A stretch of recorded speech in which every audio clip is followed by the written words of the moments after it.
Itu sudah siap, Pak. Iya, berarti saya masuk ke, mohon maaf. Sampun. Monggo prestasi.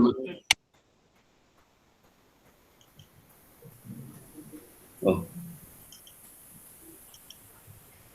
Mohon maaf Mas Akil, saya masuknya keliru nggih. Nggih, sampun. Bismillahirrahmanirrahim. Assalamualaikum warahmatullahi wabarakatuh. Waalaikumsalam warahmatullahi wabarakatuh. Bapak dan Ibu semuanya, sebelum kita melakukan kegiatan pada pertemuan kali ini, terlebih dahulu kita berdoa dulu sesuai agama dan keyakinan kita masing-masing. Mulai. Selesai. Terima kasih Bapak dan Ibu. Kita pada pagi hari ini kita memasuki materi yaitu proses penyusunan kurikulum operasional di satuan pendidikan. Sekarang mengapa ini penting? Ini harus diketahui oleh Bapak Ibu guru peserta semuanya tentunya. Karena kurikulum operasional pendidikan inilah yang nanti menjadi kerangka dasar apa yang akan dilakukan dalam kegiatan pembelajaran sehari-hari. Untuk itu mohon perhatian dari Bapak dan Ibu untuk bisa diikuti secara cermat. Nanti ada hal-hal yang perlu ditanyakan pada materi sesi pertanyaan bisa ditanyakan. Terima kasih, langsung aja pada materi bahwa pada proses penyusunan kurikulum operasional di satuan pendidikan itu terlebih dahulu ada hal-hal yang perlu ditanyakan tentunya. Bagaimana proses penyusunan kurikulum operasional? Terus terlebih dahulu kita pahami kerangka dasar kurikulum. Karena ini ada pertanyaan bagaimana prosesnya untuk penyusunan kurikulum operasional pendidikan. Itu ada yang jawab terlebih dahulu kita pahami kerangka dasar struktur kurikulum. Nah, memahami kerangka dasar dan struktur kurikulum. Apa saja yang menjadi dasar panduan kurikulum operasional satuan pendidikan? Ada pertanyaan pemantik yang harus dijawab nanti. Apa saja yang ditentukan oleh Kementerian Pendidikan dan apa saja yang menjadi otonomi satuan pendidikan? Jadi ini ada dua pertanyaan Bapak dan Ibu. Apa saja yang menjadi dasar panduan kurikulum operasional? Apa saja yang ditentukan oleh Kementerian dan menjadi otonomi sekolah? Berarti nanti ada garis linier panduan aturan yang harus ditaati dari mulai kementerian, terusan dinas pendidikan provinsi, tentunya sampai masuk ke satuan pendidikan dan sekolah. Itu Bapak dan Ibu dalam kerangka dasar kurikulum jadi harus nyambung antara jalur dari kementerian sampai ke satuan pendidikan. Ini kerangka dasar kurikulum ditetapkan oleh pemerintah pusat dengan mengacu pada tujuan pendidikan nasional dan standar nasional pendidikan. Di situ ada tujuan pendidikan nasional, profil pelajar Pancasila itu masuk pada tataran tertinggi di tujuan pendidikan nasional. Terus akhirnya dari profil itu di breakdown ke standar kompetensi lulusan. Standar kompetensi lulusan nanti di breakdown lagi pada standar isi, standar proses, standar penilaian, dan standar lainnya. Berarti sebenarnya muaranya apa yang akan kita susun itu di kurikulum adalah standar kompetensi lulusan yang mengarah pada profil pelajar Pancasila. Nah dari situ nanti, dari standar 8 standar nasional itu, nanti capaian pembelajarannya itu nanti akan dijawab atau di breakdown oleh visi dan misi sekolah berdasarkan analisis konteks dan juga kebijaksanaan lokal. Nah itu ditopang oleh kurikulum operasional satuan pendidikan dan perangkat ajar. Berarti nanti akhirnya dari tujuan pendidikan nasional yang induknya adalah profil pelajar Pancasila, di bawahnya standar kompetensi lulusan dan juga standar lainnya. Terus untuk capaian pembelajarannya dijawab di visi misi, dan nanti dari visi misi itu maka kurikulum operasional. Terus dalam visi misi itu tentunya ada sifat-sifat yang juga harus ditaati. Itu dilakukan tentunya fleksibel dan dinamis. Satuan pendidikan mengembangkan kurikulum operasionalnya berdasarkan kerangka dasar dan struktur kurikulum sesuai karakteristik satuan pendidikan, atau nanti kegiatan awalnya diawali dengan kegiatan analisis konteks karakteristik sekolah atau karakteristik satuan pendidikan.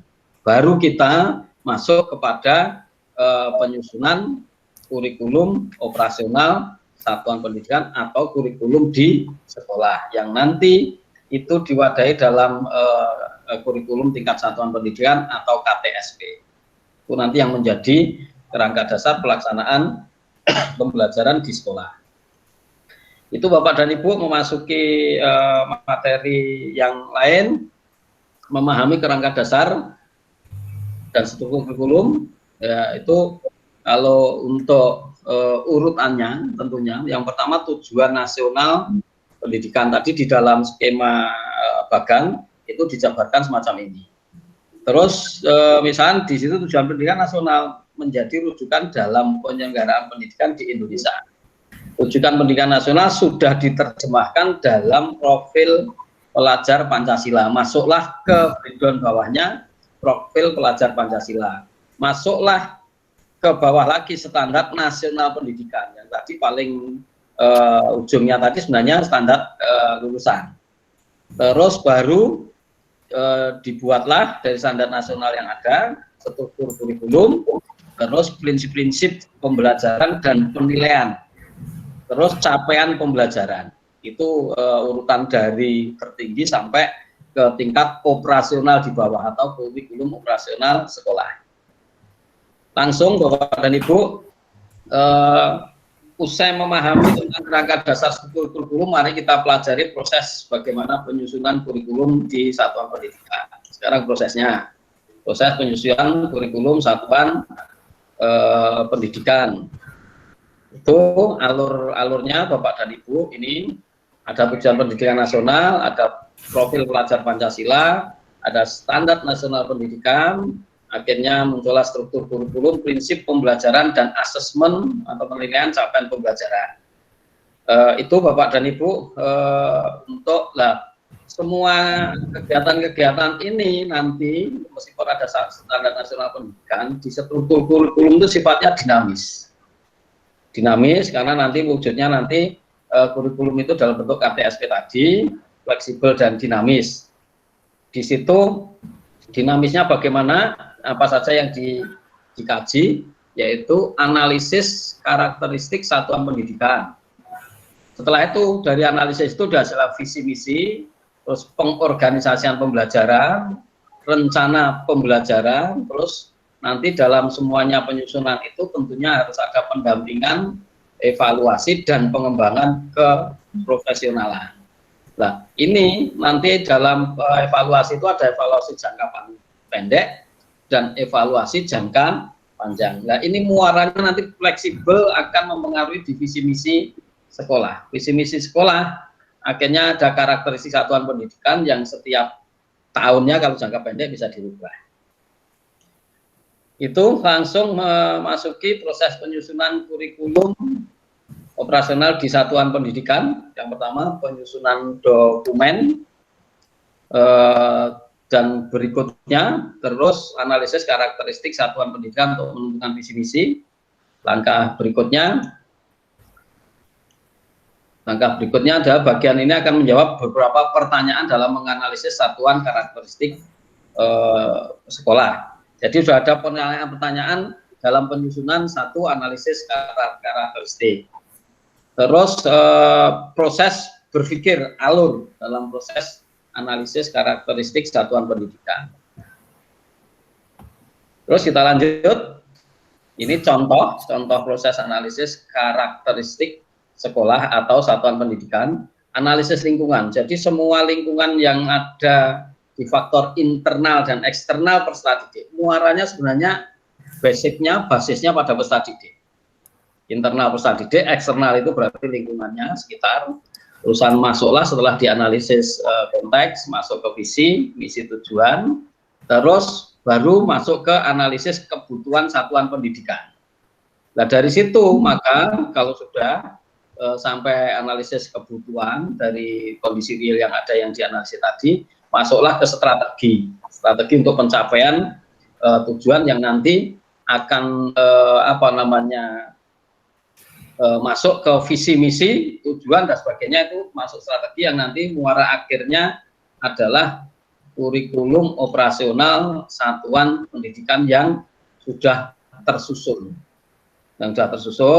Misalkan ini yang paling operasional, penetapan tujuan belajar, menganalisis situasi kelas, asesmen untuk mengetahui posisi peserta didik di awal siklus, menentukan strategi dan metode untuk pencapaian tujuan tersebut. Terusan ada 5, memilih menetapkan perangkat ajar. 6, sosialisasi target belajar, kesepakatan bersama, pelaksanaan pembelajaran dan asesmen untuk memonitor kemajuan belajar. Terakhir, refleksi. Nah, refleksi itu nanti untuk menentukan rencana tindak lanjut pencapaian yang lebih mantap, kegiatan-kegiatan yang lebih mantap di kegiatan susunan kurikulum operasional berikutnya. Ini dari hasil refleksi. Saya pikir itu. Terima kasih. Kalau ada yang bertanya, silahkan. Ini saya nanti ini waktunya sudah cukup. Terima kasih. Ada beberapa pertanyaan tadi yang juga sudah kami jawab. Nanti kalau kurang puas, nanti bisa kontak person, kita komunikasi lewat media sosial, lewat WA dan sebagainya, atau email. Nanti insya Allah kami akan menjawabnya. Matur suwun. Terima kasih. Akhir kata, billahi taufik wal hidayah. Wassalamualaikum warahmatullahi wabarakatuh. Waalaikumsalam warahmatullahi wabarakatuh. Melebihi 2 menit.